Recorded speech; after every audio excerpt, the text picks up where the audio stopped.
गुस्ताखी माफ, मेरी नज़र में इंसान होना ही सबसे बड़ा आलिम है। मेरी गुस्ताखी को नहीं माफ़ कर देते, जब मैं वजाहत करवाता हूँ तो करवाने तो दें। मैं कह रहा हूँ कि जब आप ये फैसला करते हैं, ऐलान करते हैं कि कुरान में जिन्नो इंस का जिक्र है, मुसलमान का जिक्र नहीं, तो जायज़ बात नहीं है। नहीं, मैं अर्ज करता हूँ कोई इसलिए कि वो जो कुरान आ गया उसके ऊपर अमल करेगा, जो कोई भी वो उसके रास्ते पे जाएगा, उत्थे होंगे अमलां दे नबेड़े, किसी न तेरी ज़ात पुछनी।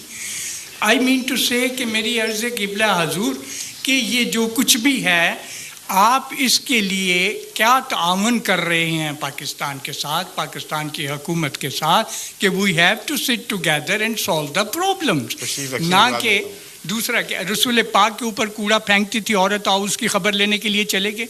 क्या हमारे दिल इतने फट गए हैं कि हम उनके नक्शे कदम का नाम देते हुए उनसे कराते हैं? गुस्ताखी माफ, मैं ये सिर्फ अर्ज़ करना चाहता हूँ और इसके ऊपर मुझे